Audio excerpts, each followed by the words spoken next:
Tento proces oživenia je jednoduchý a vznešený. Začína načúvaním a ospevovaním.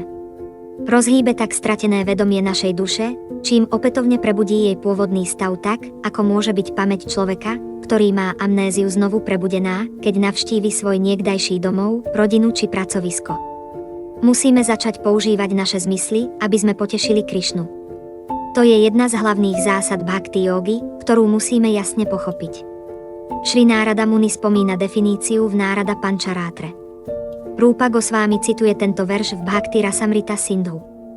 Bhakti alebo odaná služba znamená zamestnanie všetkých našich zmyslov v službe najvyššej božskej osobe, pánovi všetkých zmyslov. Ak mu duchovná duša slúži, má táto služba dva vedľajšie efekty, je prostá všetkých materiálnych označení a jej zmysly sú očistené prostým zamestnaním v službe pánovi. Zamestnanie našich zmyslov je nevyhnutné, ak chceme v bhakti joge uspieť. Zahŕňa to taktiež naše jemné zmysly, myseľ a inteligenciu. Šríla Prabhupáda tento bod vysvetľuje v jednej zo svojich prednášok. Duchovný život neznamená bez zmyslov. Prečo by inak bolo povedané hršikéna? Hršika znamená indria, zmysly. Znamená to, že naše zmysly sú očistené, nie že sú preč. Takisto, keď máte šedý zákal, tak vám nevyoperujú samotné oko, ale ten šedý zákal. Oči musia zostať. Aký by bol inak zmysel takejto liečby? Podobne aj naše zmysly sú momentálne kontaminované a preto ich musíme očistiť. Prabhupáda ďalej vysvetľuje vo význame v Šrímad Bhagavatame. To je záver bhakti. Pán Rishabhadeva celý čas zdôrazňuje odanú službu a svoje pokyny teraz uzatvára slovami, že všetky zmysly musíme zapojiť do služby pánovi. Existuje 5 zmyslov, pomocou ktorých získavame poznanie a 5 zmyslov, pomocou ktorých jednáme. Týchto 10 zmyslov a myseľ musíme naplno zamestnať službou pánovi. Ak ich človek takto nezamestná, nemôže sa oslobodiť zo zajatia máje. Myseľ je koordinačným zmyslom a preto musí byť takisto zamestnaná a očistená. Toto zamestnanie a očistenie je kľúčom ku všetkým cestám jógy. Myseľ je jemný a citlivý nástroj. Vyžaduje správnu duchovnú atmosféru. Takisto potrebuje objavovať, analyzovať, rozjímať a zamýšľať sa.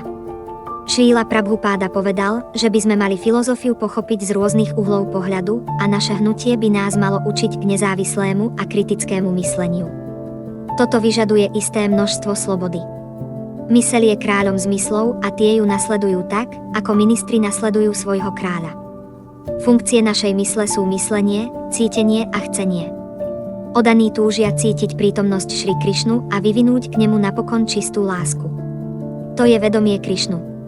Nie je to povrchný ani mechanický proces, taký by bol iba na intelektuálnej úrovni. Praktizovaním bhakti jógy prebudíme v našom srdci prítomnosť Krišnu.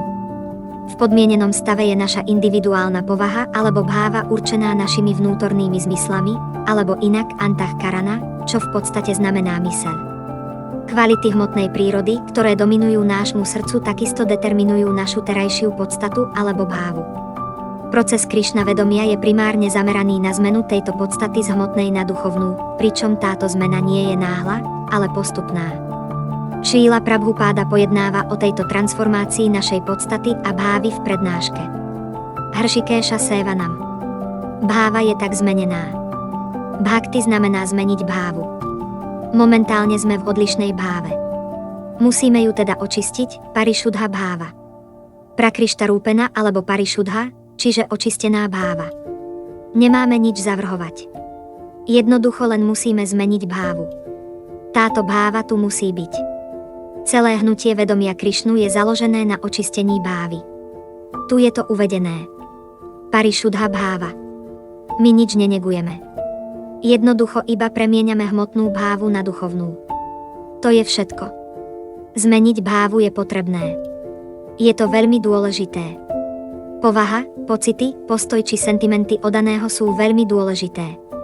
Mali by sme ich preto uznať, pochopiť a naučiť sa, ako ich zdravo zamestnať v službe. Uvediem niekoľko citátov, ktoré podporujú toto tvrdenie. Nasledujúce vety sú z nektaru odanosti, prednášok a Bhagavad Gíty. Odaná služba je závislá iba na pocitoch alebo túžbe po takejto službe. Nevyžaduje nič viac než úprimnosť. Krišna hovorí, tým, ktorí mi neustále odane a láskyplne slúžia, dávam poznanie, ktoré im umožní ku mne dospieť. Dve veci sú potrebné.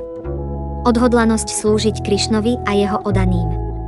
Šríla Jiva Gosvámi hovorí vo svojom komentári Durgama Sanjamani k Bhakti Rasamrita Sindhu, že slovo Anušilanam má dva významy. V prvom to znamená kultiváciu našej snahy zapojiť a uvoľniť naše telo, myseľ a slová. V druhom zas kultiváciu sentimentov srdca a mysle.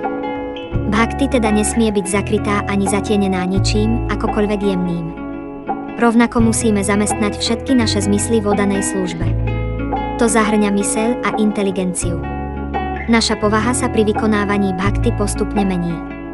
Sentimenty, pocity a postoje ako úprimnosť a vernosť, odhodlanie a láska sú podstatnou súčasťou oddaného života.